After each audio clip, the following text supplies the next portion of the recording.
Hello, everybody. How are you doing? Welcome to the Pivot Point. My name is Sam, alongside Marcus here, and we will be going in depth in this podcast with all sorts of basketball news, along with the NBA and any other basketball stuff around the world.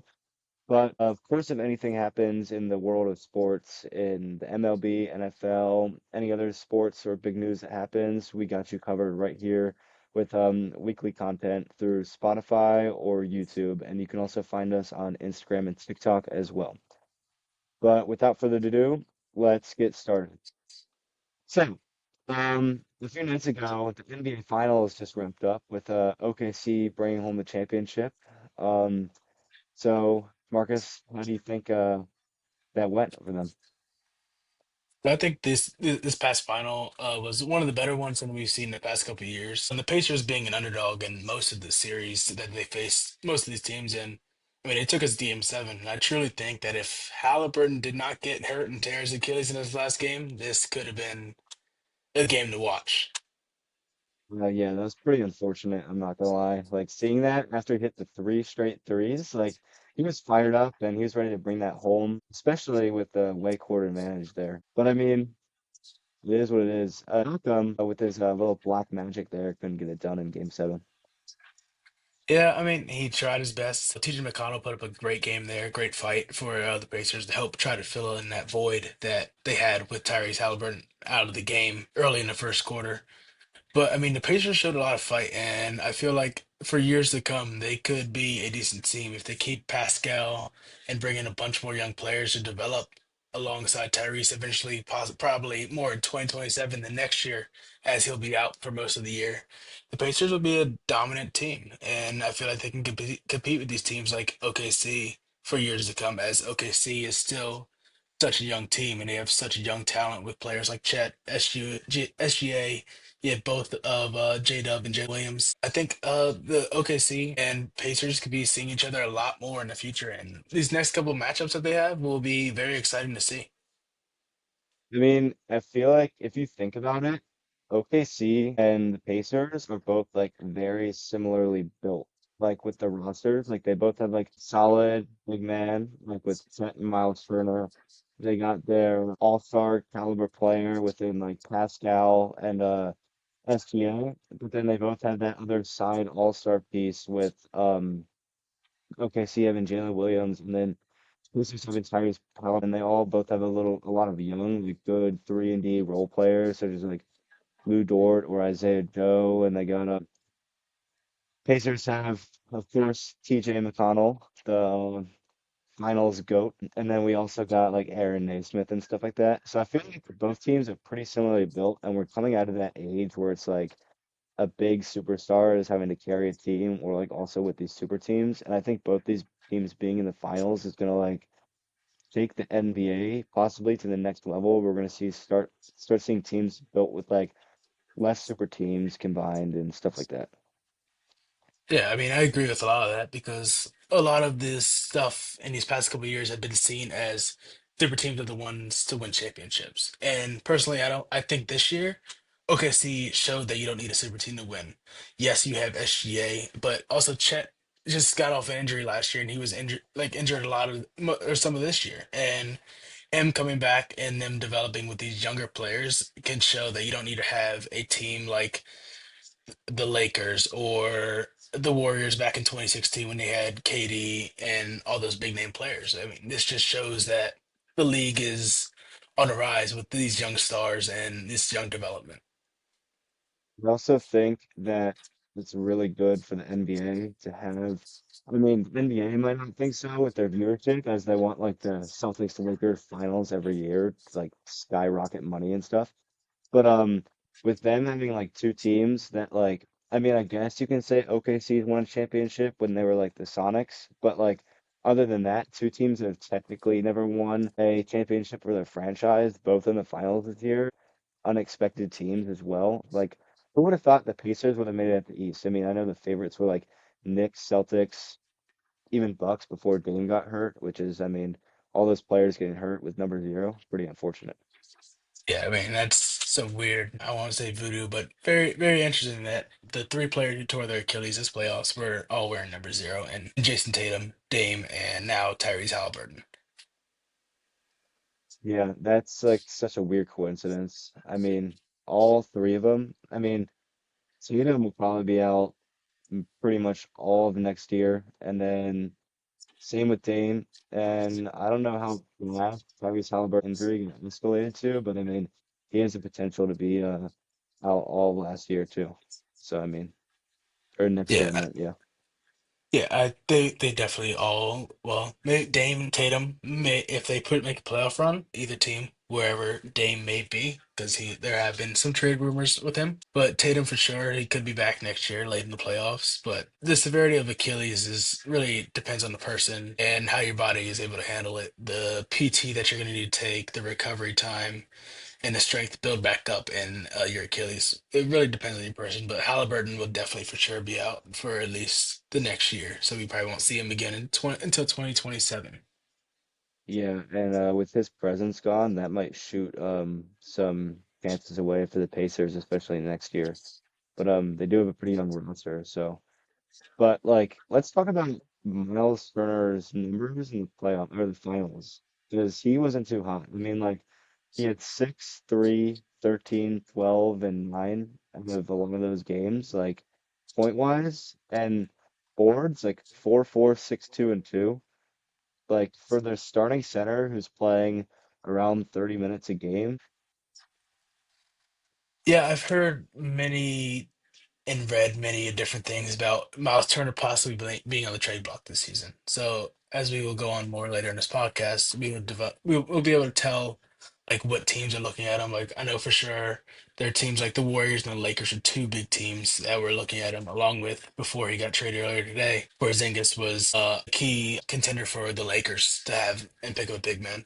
But I mean, Porzingis going to the Lakers would just confirm our thing with like big teams, super teams that you need to win championships. Like you'd have LeBron, you'd have Luca, you'd have Porzingis, you'd have like so many stars on that team that like you would think it's an automatic championship. But like we said, like there's no automatic championships. Like the Thunder helped show the reality of building a young team with good chemistry. Like the chemistry that OKC had with their after game interviews and stuff like that. Like the group team interviews, all with one reporter just huddling around.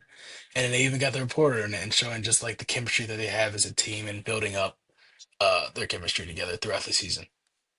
Yeah, I think chemistry is building a pretty big part in it. Like you can't just like throw random players together thinking it's gonna like make a team happen when it's not. I mean, we saw that with like the Nets with KD, Kyrie, James Harden. Even though they played with them before, like if you're gonna throw them together like that, you're gonna have some like surrounding pieces of something. Like it's not gonna fly every time. But so I got a question. Being a Wizards fan, how do you feel about this Chris Middleton stuff?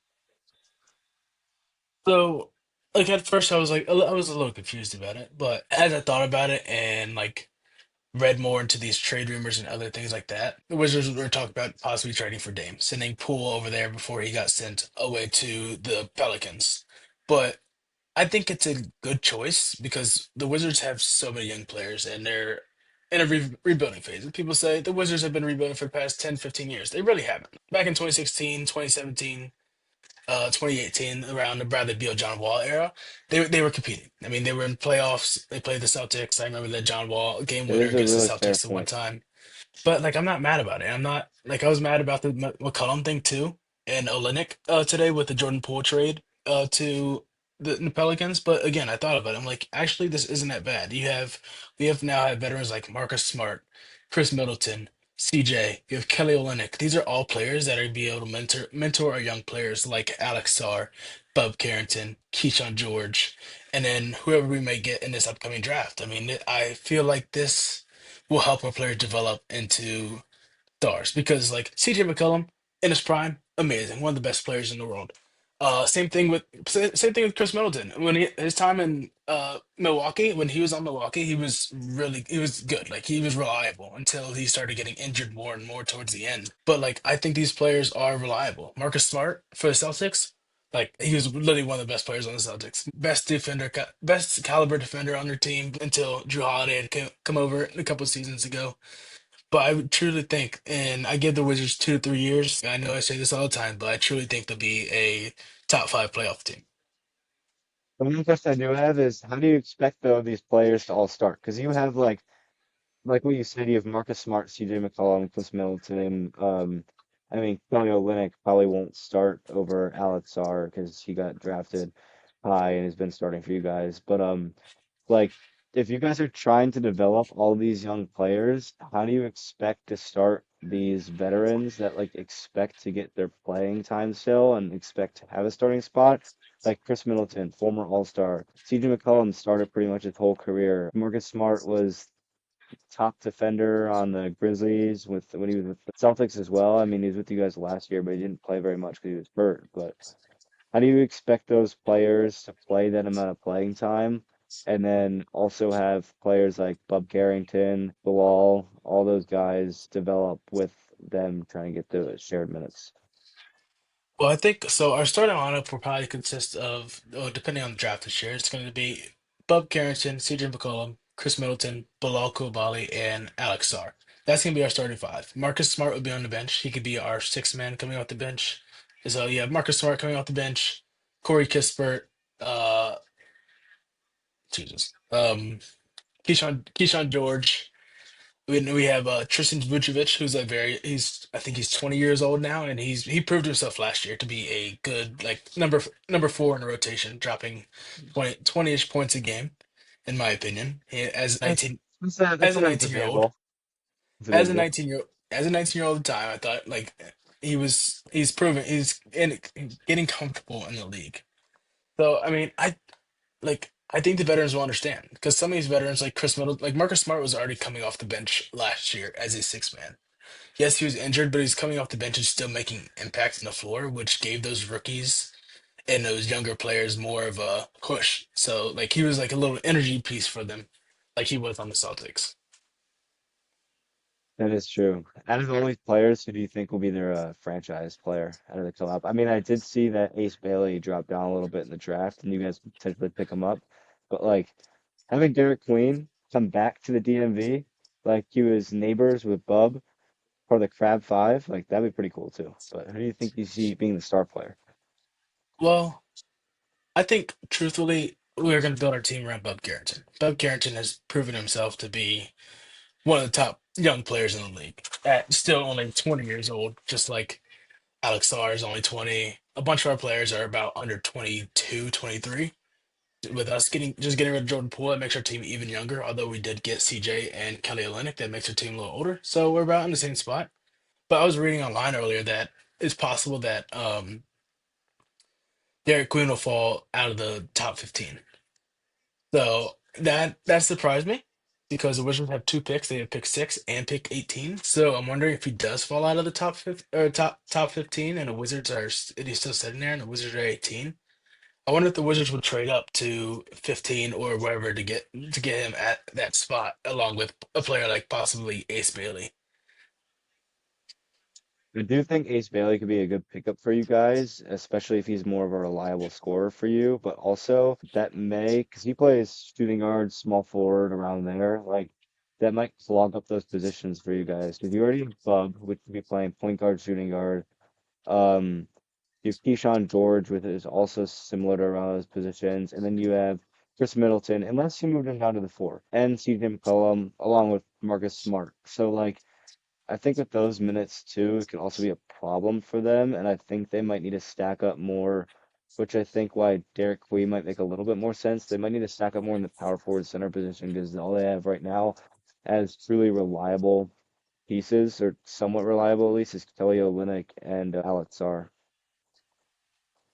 So like I would love for Derek Queen to come back to Maryland, but truthfully, he's young. He's 19. He played one season in Maryland at Maryland, I believe.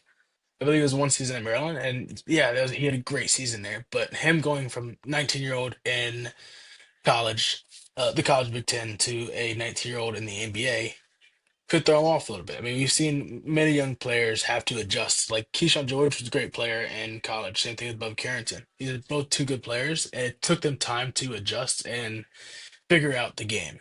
Like I'm excited to see how Cooper Flag would develop from D1 college to the NBA, or if he got rushed at all. That'll be very interesting for me to see this year, as he's projected to go the number one pick, unless the Mavericks do something silly there at number one. But I generally would be excited to see these young players develop and how they adjust to the game. I do think the Wizards to bring back your favorite player of all time, Patrick Baldwin Jr. Like PBJ, what a tough name. So Patrick PBJ had his moments on the Wizards. He had some games where he was good, and other games he wasn't. But I mean, again, he's the thing that surprised me was he's 24 years old. So he's not that old at all. I thought he was much older than that. And truthfully, he may have time to still develop. He's still, if you want to call it, young. But I don't know. I forget what team he's on now. But hopefully he I develops good think there. he's on the Clippers right now. Yeah, pretty sure he's on the Well, Clippers. hopefully he develops good there. And yeah, I'll leave it at that. All right, I gotta see you defend this one. Johnny Davis. Oh, Johnny Davis. I had so much potential for him. Like I always defended him. I'm like, yeah, no, Johnny Davis would be solid. And then, yeah, I mean, he got starting position. He didn't develop at all, and that's why he got traded away, and he's on a G League team now. He didn't prove himself. He wasn't able to. This is like somebody else I was explaining on how a young player getting drafted may not develop to the player that people think that they can be. Like the Wizards thought he could be, True. because I think he was a top five pick on the Wizards, or he might have been like seven. I think he had like seven that year. You never get top five picks, but actually, yeah, we did. We had Alex Sarr, number two pick. But like the same thing was Alex Sarr at the beginning of his rookie season. Struggled from three. Absolutely struggled. Like I feel like whenever I watched him shoot the ball, it was like Jesus Christ, looked like me shooting the ball. But he's proved himself this year. He finished the year with 100 blocks, 100 threes, and I think it was like 100 assists for a big man. Like that's not bad for a big man as young. That's solid. I mean, it's not putting up Jokic numbers. I mean, it's Jokic, but like those are decent numbers for somebody who was adjusting to the league the year prior. True. I remember watching a few of those games. Alex Sarr did look a little rough with especially turnovers too. That was ouch.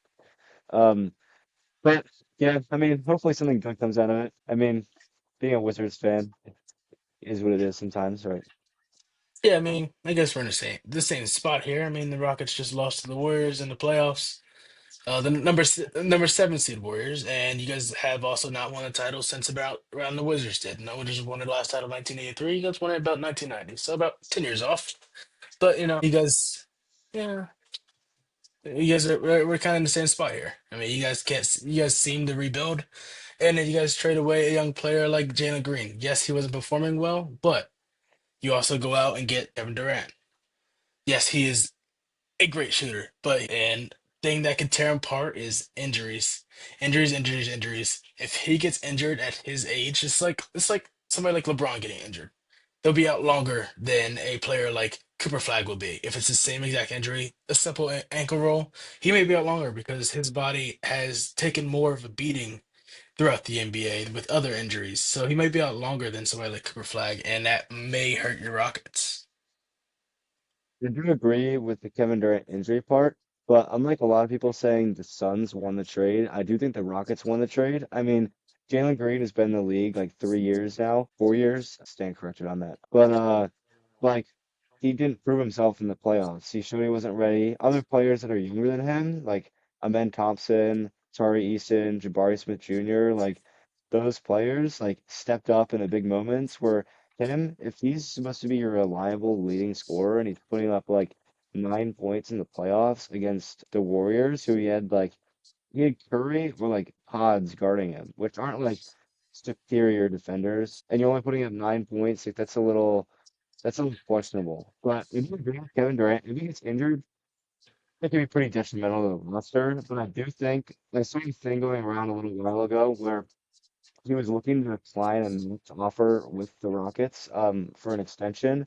Um, just so he could take a little bit of a salary cut so they can still add more pieces. Because he said he, thankfully, well, being Kevin Durant, you never know in his career with the Rockets, and hopefully try and get a championship. And he is still averaging around 25 points per game. So I mean, I don't think he's like he's not washed. He's not like what Paul George is right now, like getting bounced around teams, not even averaging like around 20 points as a fringe all-star. So, I mean, I still do think he'll have a huge effect, and he'll provide that reliable scoring that Jalen Green wasn't able to, and tons of playoff experiences as well. And he got paired up with his boy again, Jeff Green, again from the Nets and OKC. Like what a combo. Yeah, I mean, he's always gonna be reliable. Like when we had watched him that one year with Team USA. I mean, he played an amazing game where I think he went like 8 for 8 or like 9 for 9 from the field, or it's probably something higher than that, and he had like 20 plus points. He generally couldn't miss that game, and I think that it is a good trade for you guys. I mean, yeah, it gets you a shooter.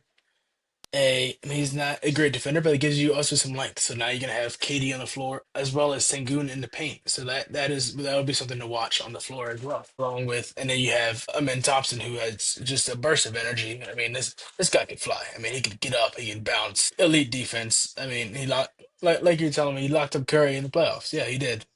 Although you guys still lost to the Warriors, he did lock him up, and that's that. And I think that you guys getting rid of Jalen Green could be beneficial to you guys, but I also think it may hurt you guys because, yes, he may have struggled in the playoffs, but that was also his first playoffs. And getting rid of him that early when he had some games where he had 40 plus or 30 plus points is like, is it the right decision? Is it not? I feel like you guys could let him develop a little more, maybe trade away a player like Tariq Eason or another big for KD, or not a big, but like another like power forward player for KD instead.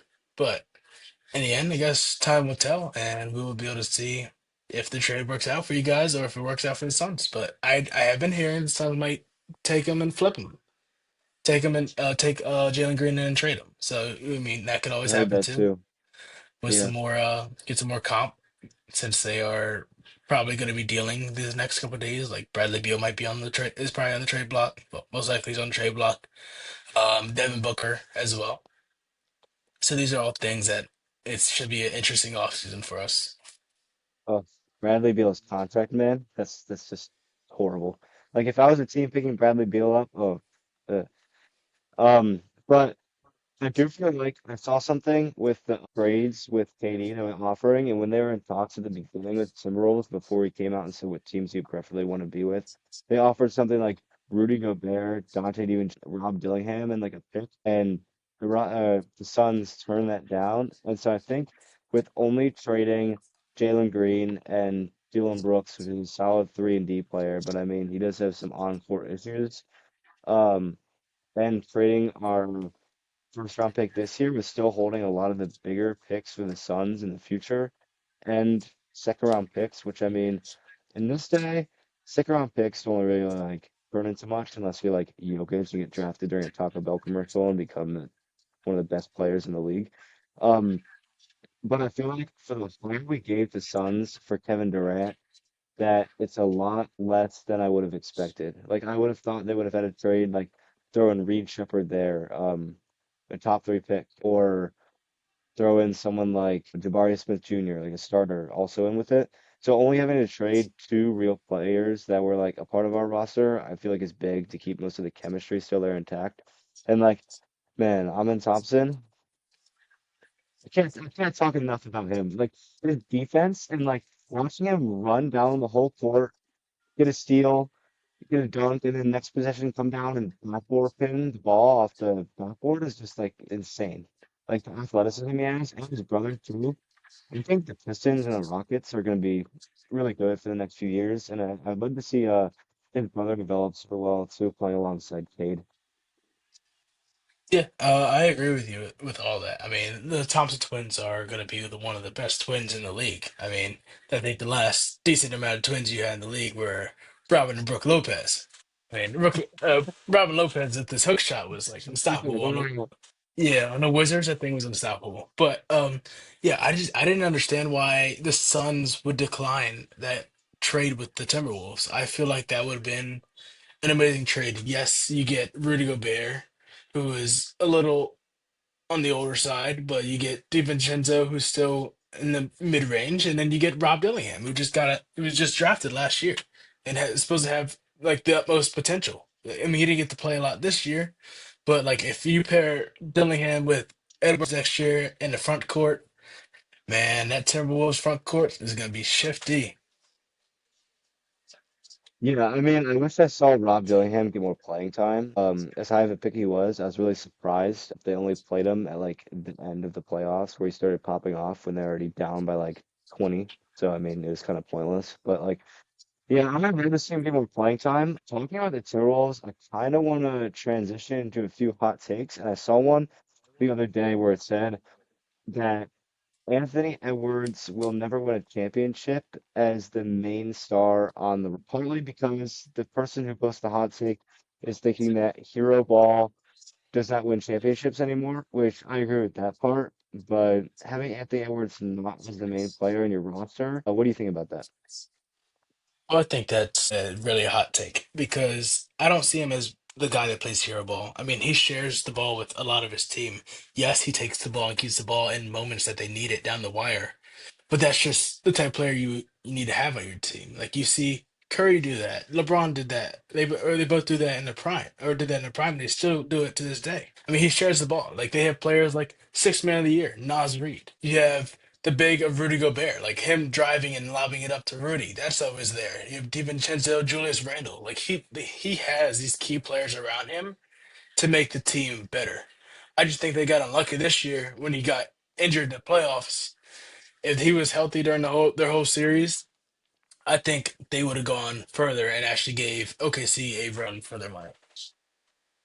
Yeah, I mean, I think Anthony Edwards is a tremendous player. Don't get me wrong. And his skills are amazing as well. He did look rough in a few of those games, but other than that, he mostly pulled through. But I think the biggest question is he going to fill that star role that the Timberwolves need, or is he going to be something kind of like Kyrie and LeBron, or with him being Kyrie, and he needs that other superstar with him to get it done, or is he going to be more of like trying to think of a good example. Like a Kobe on his later years team where he was, or even like a player like Hakeem, where he's like the only all-star, all-NBA player in the team, and he's able to lead that team to a championship. I mean, not discounting players like Julius Randle and Rudy Gobert, who are amazing and putting up amazing numbers, but is Anthony Edwards going to be able to ascend the Timberwolves to the next level? Because I mean, they made it to the conference finals 2 years now. He's already probably in one of the top Timberwolves players of all time at his young age. So, I mean, yeah, I guess we'll see in the future. But Well, I think people have to remember that Anthony Edwards is only 23 years old. He's been in the league for what, 4-ish years now? I think he was drafted when he was 19, I believe. But like he's still young.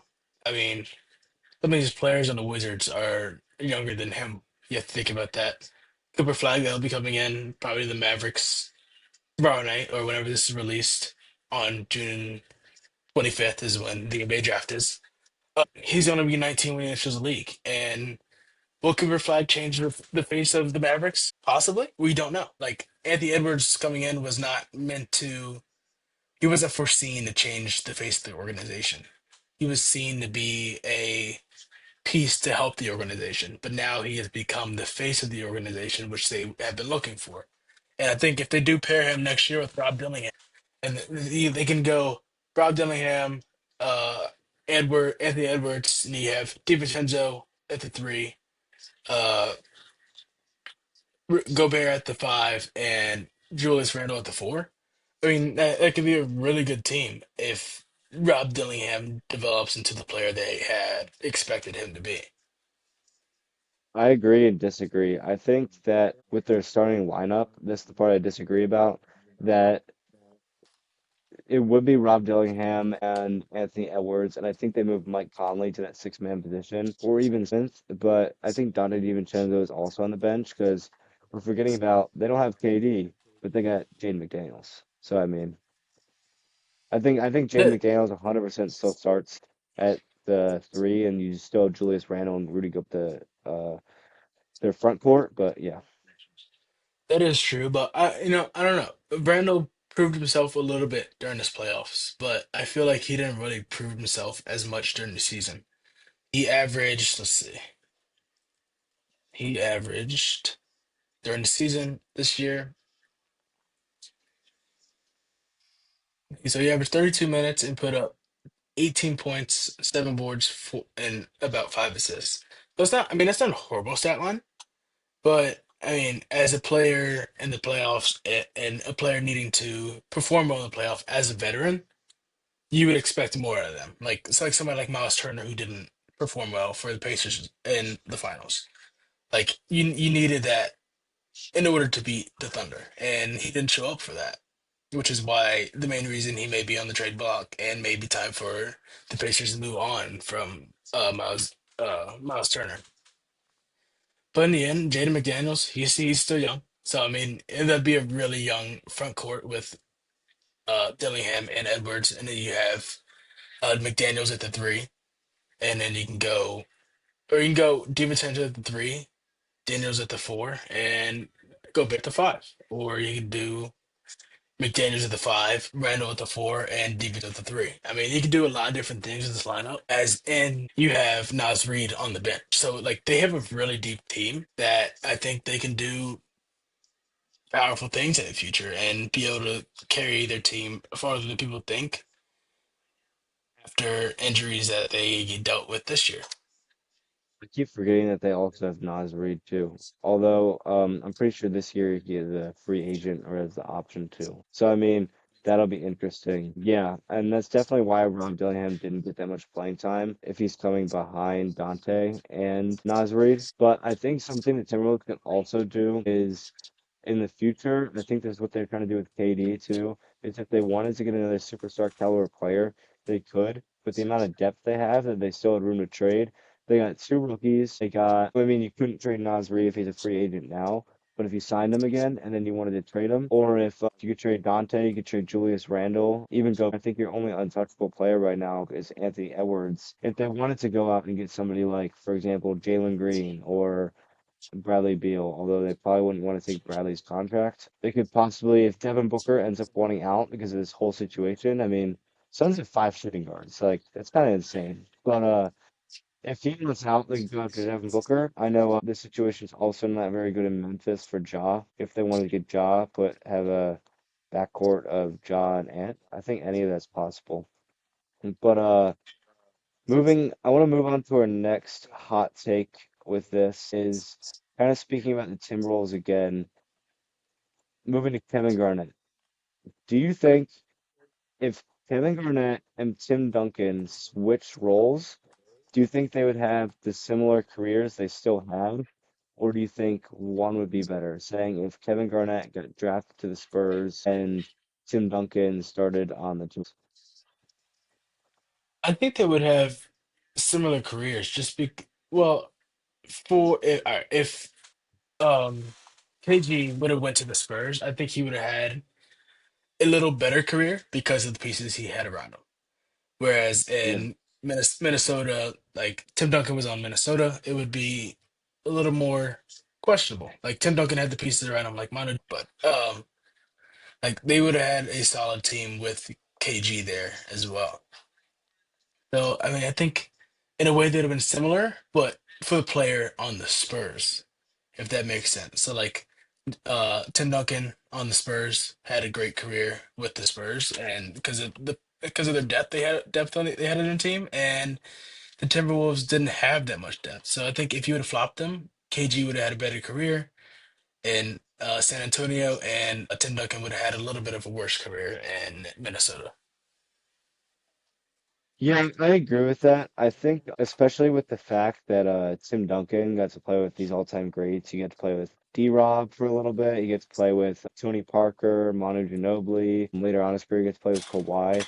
And I think especially with Kevin Garnett's mentality in that way, assuming he doesn't end up leaving the Spurs and sometime during that, I think he still kind of has that effect. So looking at their careers went personally, I have Tim Duncan over Kevin Garnett with the amount of rings he's won and how well he's done with the Spurs, even though he did have a better supporting cast, I still think he's the better player overall.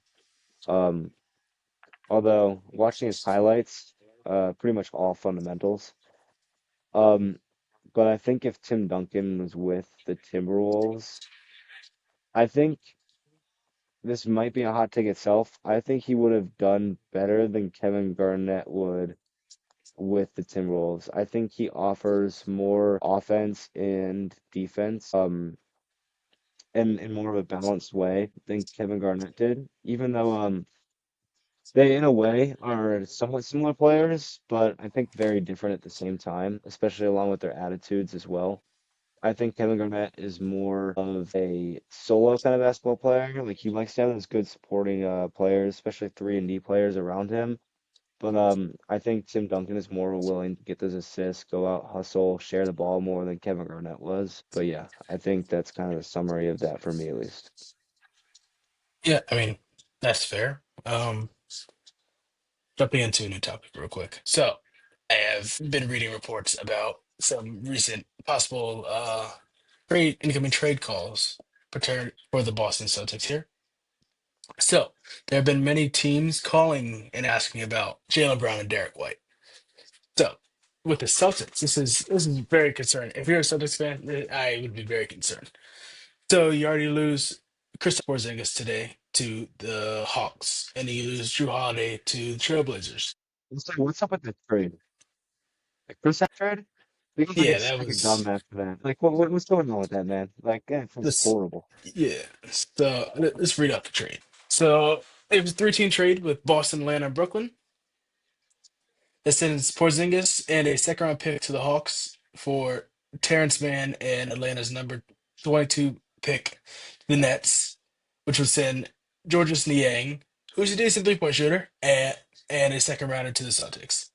But like for a guy like Porzingis, this guy used to be like the future of the NBA when he was playing with Luca, when he was playing in New York. Well, he didn't perform well in New York. New York fans did not like him that much. But like when he was at the Mavericks, like he was decent, like with Luca. But I mean, after they traded him to the Wizards, I mean, I love them on the Wizards, but it's a little bias. Um, but like I still think he has the opportunity to be good. Yes, he's getting older, but I still think he's still a big man who can shoot a three. You don't, I mean, you see that a lot now in the NBA, but like before, you didn't really see that. You mean before you saw guys like Sengun who get down low in the paint, or like Daniel Gafford who just signed an extension with the Mavericks today for a 3-year deal worth 60 million. Well, former Wizard, by the way. Um, but like you don't see that anymore. Like Daniel Gafford is not a three-point shooter at all. He is a big man that'll fight in the paint and throw one down on your head. So like getting a second round pick and Georges Niang for him, like Celtics, what are you doing? Like that is They just should have at least gotten the first round for him. Like if Desmond Bain is worth 5 first round picks, at that point they could have had two. Chris was even shooting that thing from deep. I mean, yeah, they could have done way better with him. I don't know. Lucas Niang isn't a yeah. bad player, but like if you're even doing with the Hawks, get yourself another center. Get Clint Capella. Get somebody else like on a decent level than even a higher level than George Niang, or upgrade yourself, get a pick for this year or the next year or two. Because I mean, with the Celtics salary, going back to what you were saying with Jalen Brown and Derek White, like Jalen Brown having one of the highest contracts in the NBA, that's gonna blow up in the Celtics' face. I mean, I honestly, with that roster and that many All NBA, All Star, All Defensive caliber players they had with Drew Holiday, Derek White, Kristaps Porzingis, Jalen Brown, Jason Tatum, like with that many high level players and only getting one championship out of that, I personally think that's kind of weak. They should have gotten at least two. I mean, I get that got injured, but I think this year and last year. I mean, they won last year, but I think this year they should have gotten it done. And I think when Tatum went out, Jalen Brown also kind of proved that in a way it was harder for him to be the first man. I think he is more of a second kind of player on that roster, even though they did pay him a first, player star salary. I think it was showing it wasn't ready for that, and Jason Tatum was still there to take the reins. But without Tatum this year, I wouldn't even be surprised if we saw a mini rebuild from the Celtics. I don't think they would get rid of both Derek White and Jaylen Brown, but I think it is a possibility that one of them could go somewhere else. Yeah, I agree with you because Jason Tatum's basically gonna be out this whole year. So at that point, you're in not panic mode, but you're like, okay, what are we gonna do now? So trading one of those, either Jaylen Brown or Derek White, I think would help one, your salary cap, and two, if you trade him, I would say trade him early, but the draft's tomorrow, so that's a little too late for that. I was gonna say you trade him early, get some good picks, but you trade him maybe. Try to think of a team like somebody like that. The Wizards and be being biased. I could see somebody like Jaylen Brown possibly going to. Actually, I could see Derek White going to the Warriors, or somebody like Pods and Kuminga or something like that, and like maybe a pick or two or a pick swap. I could see that happening. That's a hot take for me, but like that, I feel like that's a team that needs a D player like Derek White is. Yeah, I can see that as well. And then, I mean, being a Drew Holiday too, I think most of us honestly saw that coming, an expiring contract. But I think it's funny. South pretty much said, "Hey, we used you. We're done with you. You're going right back to Portland, man." Like, yeah, but I feel like Anthony, he's not a bad player. I think it'll be interesting how he fits in with the Celtics, with them having a decent amount of guards, and I mean they have Peyton too. So I'm not quite sure how he'll fit in that rotation because he's definitely, I mean, in my opinion, I don't think he'll be a starter. I think with Peyton Pritchard's experience there, he might get bumped up. Anthony Simon six man, and you go Derek White at shooting guard, Jaylen Brown at small forward. I guess you don't have Kristaps anymore either. So you're running Al at center, unless Celtics pick up a center. Well, I think I disagree with that. I think Simons would absolutely thrive in Boston. Last year, he averaged 19, 2, and 5, or 19, 3, and 5, which is not bad as a starter for the Portland Trailblazers. The Portland Trailblazers were not the best team last year, and he was one of their main guys. So I think if you're the Celtics, you trade away a guy like Derek White, and you bring in a guy, a center. You trade for a center now that you got rid of Porzingis. So you could have Jaylen Brown play the one, and go Simons at the two as a shooting guard. Or no, actually you go Pritchard at the one, Simons at the two, put Flex Brown to the three. You fill in somebody for the four, whether that's Al Horford at the four, and then you bring in a big with that trade with Derek White. They need a big. They can't run a team. I mean, all right, here, Al Horford did a solid job as a five in the playoffs this year, but if teams will figure him out and then they'll tear him apart like a piece of paper. So like, you need a solid big, a three and D big. I think like if you get a big that can shoot three like Porzingis was able to, like you go out and get like trade for Vucevic, like a solid player, great player. Like we play with him in 2K, he's decent. Like he can shoot three. He's big. He played good defense, good in the paint. Like that would, in my opinion, that would be a decent trade, and I feel like a fair trade for the team that would be receiving Derek White. I think another team that's often forgot about that could have a lot of pieces that could help a roster is the Jazz. What if we saw a trade with either Derek White or Jaylen Brown and they trade for some pieces with the Jazz? They got Walker Kessler, super young center. Um, he's not doing bad. I think he still has a lot of room to develop, but also Laurie's been there quite a while. I think the Jazz wouldn't mind shipping him off. I've seen trade talks in the past with him. But I think honestly, if you trade Jaylen Brown to the Jazz, I think you could possibly get both of them in the same deal. Or even if you traded someone else with Jaylen Brown, I think you could snag Walker Kessler and Lauri Markkanen, two younger players that can help fill those positions in your roster, especially at the big man position where it's needed for the Celtics. Al Horford's old now. I think you're right. He's gonna get torn apart. I mean, guarding somebody like Giannis, or I mean, if Embiid gets healthy, if he's guarding Embiid, like Al Horford's not stopping Embiid. Embiid's hitting James Harden step back threes now. He's a 7 foot, 200 something pound big man. Even if he's guarding a player like Schengen or I mean, I just don't think also just got Georges, and I assume he would probably start for them unless they decide to flip him as well. But yeah, I think Celtics have major problems right now, especially with their center, with being in shambles with Jason Tatum. Yeah, so Vucevic, I still think would be a great fit for the Celtics here. Vucevic put up 18 and a half, 10 and 3 last year for the Bulls. And I mean, yes, the Bulls are an okay team. But like if you put in somebody like Derek White with Kobe White, Josh Giddey, Matthias, like that is a solid team. And you just need to find like a big that is able to fit in there. But then you could also like if you're the Celtics, you can think to look for somebody like Bam. Bam and the Heat have taken a little fall. Jimmy's gone. Jimmy's out on the West Coast now. So what do you do with your team? Bam, blank. Tyler Hero, Andrew Wiggins. But like at They that got point, like Terry Rozier, Duncan Robinson. yeah, Yeah, and they have a young team still. So I mean, you go Tyler Hero, Davion Mitchell proved himself this year in the playoffs against the Cavs. Um, Kevin Love's probably gonna retire soon.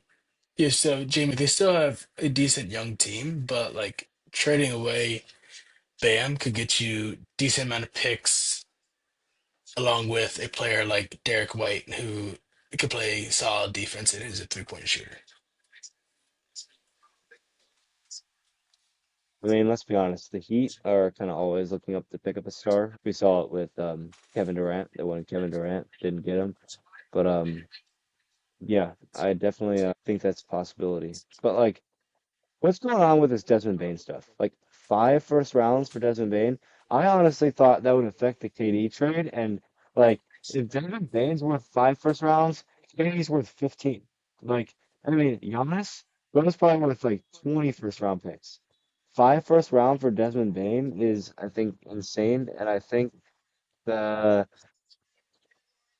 Grizzlies definitely fleeced the Magic on that one. 5 first rounds in the future can go a long way, especially if the Magic end up not going through with their team, which I do think will be very solid. Paulo, you have a nice 3-and-D player, and I know 3-point shooting was one of their biggest problems this past season, but 5 first rounds just seems like a little much. Yeah, I mean, definitely. I mean, when I saw that, I was like, what in the world? Because I mean, you had the 80 Luca trade, which was the most bizarre trade of the year for all fans. But like, I still think that the Mavericks could have worked one or two first round picks out of the Lakers for Luca because 80 is 32. He's 32 and injury prone. So, I mean, what do you say? 3 years left? Luca's 26 and just now hitting his prime. And I mean, these off-season workouts that he's been doing, he's down a bunch of weight. He's skinny. Like he wasn't fat, but like he was Yeah, yeah.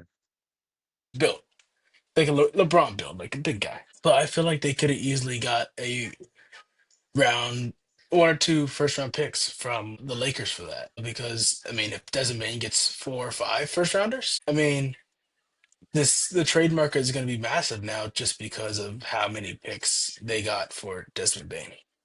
I think it can definitely affect trades in the future. I feel like if any NBA GM sees that and they're like, this team just got fleeced. They just got 5 first rounds for, not to discredit him, but like Desmond Bane. Like, not a bad player. Put up on-star numbers for a little while when Ja was out and stuff like that, and shown that he could lead the team somewhat. But like, out of all players, you're getting 5 first rounds up for Desmond Bane. I mean, the KD and Luka trade combined only had what, 2, 3 first rounds?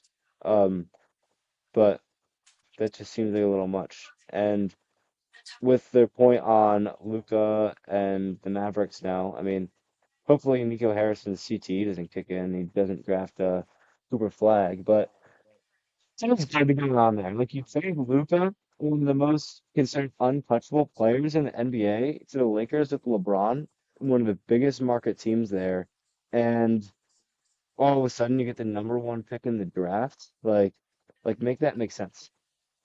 I think that's just a little.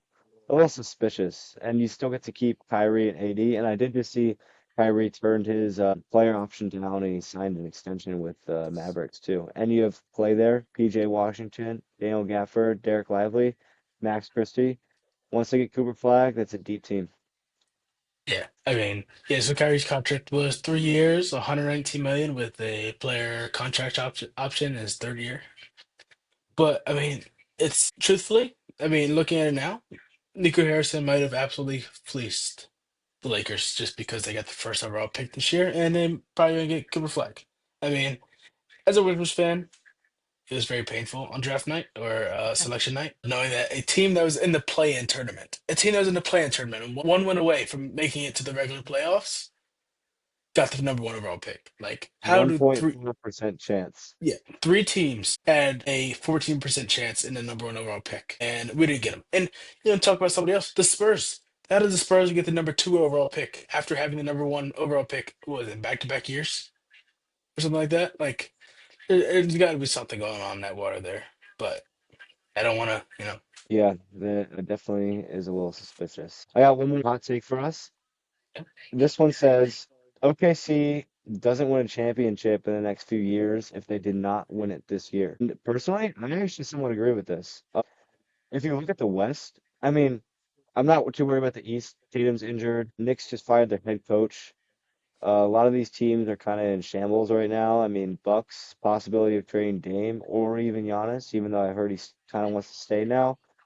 Um, Not worried about the East, but if we look at the West, you got the Rockets. They just got Kevin Durant, and were just a second seed this past year with an incredibly young and talented team.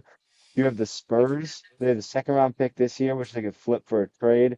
They have Victor Wembanyama, like probably going to be the next player in the Hall of Fame from that draft class. You got De'Aaron Fox with them. Stephon Castle just won Rookie of the Year. Plus, you got other pieces like Jeremy Sochan and Devin Vassell. And then you got moving on. You got Suns, which got Jalen Green. They can flip that and become a deeper team if they don't get rid of Bradley Beal and Devin Booker. And then speaking of the Mavericks, you got the Mavericks. You got Klay Thompson, Kyrie, Anthony Davis. You got now probably gonna get Cooper Flag. I think the West is just completely stacked. Can't forget with the Lakers, Luka and LeBron, especially if they get a center. I think they'll possibly pick up someone like Clint Capella, free agent, or even Nas Reed. Look at him.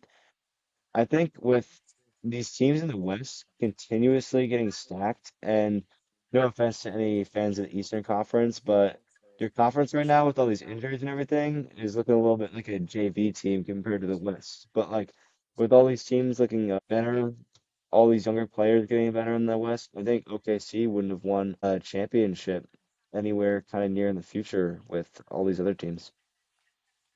Yeah, I mean, we're talking about like the draft thing again with the Spurs. I mean, the Spurs are projected to get uh, star point guard slash shooting guard Dylan Harper. Like, having Dylan Harper lobbing that ball up to Wimby, like you can imagine just Dylan Harper just driving down the paint and Wimby just coming out of nowhere. And, like it's literally just gonna be like I literally think they might be a top two duo in the league, and they probably will. And for maybe not this year, but definitely probably next year and years to come after that. That's bearing if they do pick up Dylan Harper, which I think they will. I like the West is probably gonna be most stacked division out of them all for you, like you said, for years to come. They're definitely gonna dominate the East. Yes, you have Giannis, you have teams like the Knicks who have Cat and Mikal Bridges, mid-range god during the playoffs this year. You have Jalen Brunson, OG Anunoby, Josh Hart, like all like the Knicks. I thought were gonna be the better team to beat this year in the playoffs, but clearly the Pacers proved themselves not only against them, but proved to the world that they could play against one of the best teams in the Oklahoma City Thunder. Yeah, I think not to discredit the Pacers, but I think of a team like the Pacers who has a very solid build and everything like that, like we talked about at the beginning. I think if they can compete with the Thunder, then any of those West teams can. I mean, I get that the Spurs are super young, Wemby's super young, Stefan Castle is just his first year, but I mean, you can't forget they got veterans such as Chris Paul like leading those players, and I think that's a big play in it. And it's like you can even see that with my Rockets. Like you got players like Jeff Green, Fred VanVleet. You got them mentoring and teaching these younger players. I think that's a solid piece for all of these teams as well. But if the Pacers can compete with the Thunder, definitely the Mavericks can, the Spurs can, the Rockets can. Um, yeah, I think a sleeper in the East though for the next few years is also the Pistons. I think they'll continue to get better. They have a lot of good foundation, but yeah. I want to move on to a small little segment that I think Marcus will enjoy very much. We're gonna go with our Wizards Player of the Week here. Who do you got for us, Marcus? Let's see. Who do I want to pick this week? All right, why not? Let's start out young. Let's start out with my boy, Bub Carrington. So, Bub Carrington, I think, has some of the most potential out of all the players in the NBA right now as a young player. I mean, besides, like, you have Wimby and all these other young stars. I think he will be the face of the Wizards for 5 to 10 years at least. Bearing the Wizards don't build him up and then trade him like they do with all the other players. I think the way he plays, he doesn't play by himself. He knows that he has others on the court, like Keyshawn George next to him. And I think he's going to fill into a big role this year with Jordan Poole out the door now. He's going to step up a lot more and have to control the team as that number one player that the Wizards want him to be. And like, yes, Alex Sarr was number two overall pick, but like we drafted Alex Sarr, Keyshawn George, and Bob Carrington all in the same year. So like these guys are building chemistry off themselves, and I think it'll just continue to build stronger and stronger. Not like this next year and a year after that. So next 2 to 3 years, I think, is a Wizards window to shine, and I believe they'll become a top five team. And 3 to 4 years in the Eastern Conference. Well, I mean, you guys heard him. That's Marcus's Wizards Player of the Week. We got Bub Carrington. We'll see who he chooses next week. But to finish off our episode today with the draft coming up tomorrow, or if you guys are seeing this today, how do we think Cooper Flag's gonna do in the NBA, assuming he is drafted number one overall pick? He's played with Team USA. He's put up good numbers, especially, I mean, even if they were scrimmages and those guys aren't playing as hard as they would in an actual game. Guarding players like Anthony Davis or Drew Holiday, top defenders of all time, and getting 7 boards on Anthony Davis, even if it's my offense and defensive rebounding. Like, for him to do that at the age still in college or even like end of high school, putting up those numbers, doing that well, being eligible to play with Team USA is really impressive.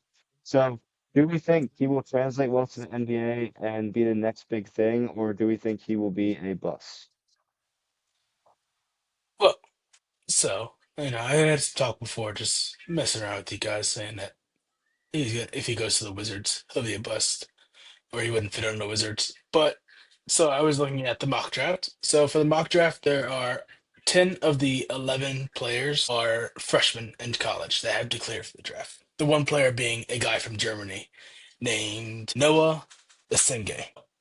So I mean, I think that he will be good. I mean, it depends again which team he'll go for and how they play the game. But like, if he fits in, so you'd have Flag, Thompson, Max Christie, AD, eventually Kyrie as he comes back. I think Kyrie will do good things for the team, and I think it'd be a cool experience for him for Flag to play with AD as he played against him in that USA scrimmage game that you're just talking about and put up good numbers against him.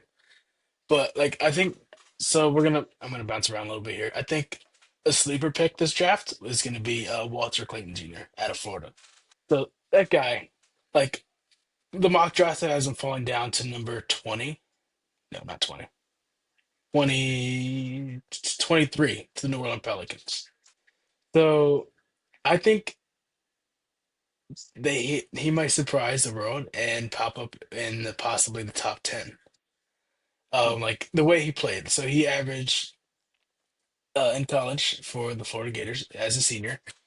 He averaged 32 minutes, 18 points, 3 boards, 4 assists, but he is a 3-point shooter. Like watching him at March Madness, he just came alive. He would catch the ball and he looked like Steph Curry just throwing that thing up there and it going in the net. Like I mean, I don't want to compare him to Steph Curry or anything yet, but like he was shooting a three that like caught my eye, and like certain players don't usually catch my eye, but I had watched Florida go against or Maryland here. Like he was going crazy. And for somebody who played for two different teams throughout his career in college, when he played for Iona, and he averaged 7 points his freshman year there, 16 points his second year, 17 points at Florida his first year, and then 18 his senior year. I think that he's just getting better and better as he gets older and is adjusting to the game. Yes, it's gonna be an adjustment to figure out the difference between college and NBA. Like I said earlier, but like I feel like he will be able to develop into a solid three. I don't want to say 3 and D. His defense is okay. He averages about half a block a game and about a steal per game. So I mean it's not awful. He averaged 2 steals per game in his sophomore year at Iona.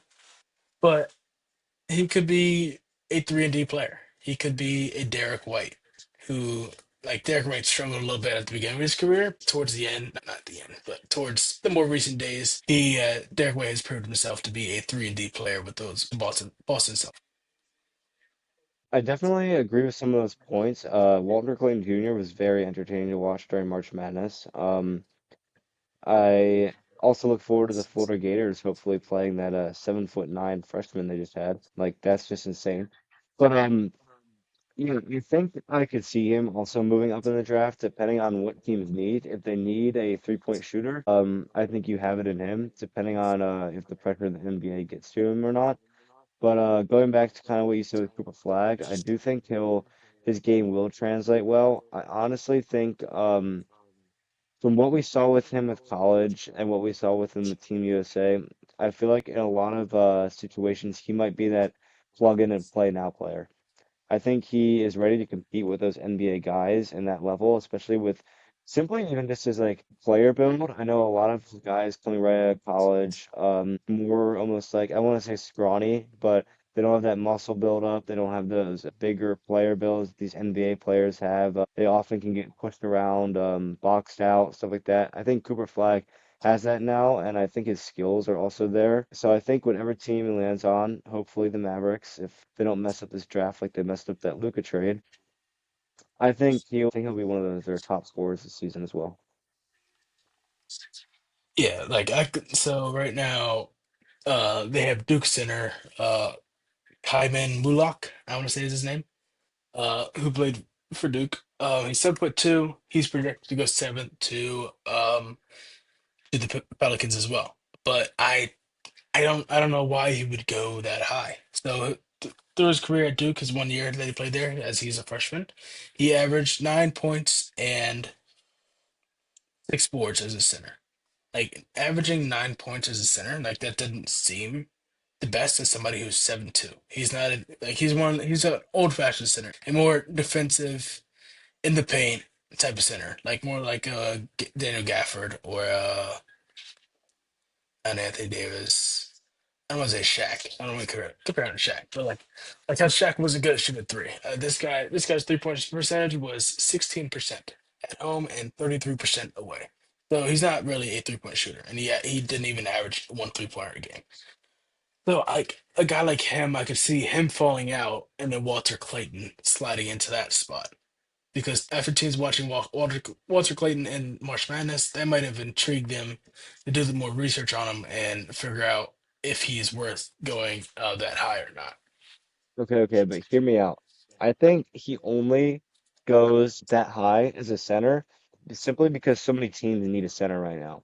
I get there's a free agency and stuff like that, but like you got teams like the Lakers, I guess the Hawks just got Chris Kristaps, but a lot of teams are in need of a center. I mean Wizards, even your Wizards could depth in their center position. Suns need a center. I mean, you got all sorts of teams that are in need of one, and I think that's another reason he can go higher right now. I mean, Celtics definitely need a center too, but I mean, Pelicans could use a center, backup center as well. I mean, that's fair. I mean, I won't disagree with you, but I also think that the Wizards could stay without a center now that we traded for Kelly Olynyk. So that's why I think we're leaning towards, if he falls to us, more towards Ace Bailey. So Ace Bailey put up 17, 7, and two during his career at Rutgers, his 1 year there. He is still one of the only freshmen, or one of the 10 freshmen that are projected to be drafted in the top 11 this year. Like I think that's a good pick.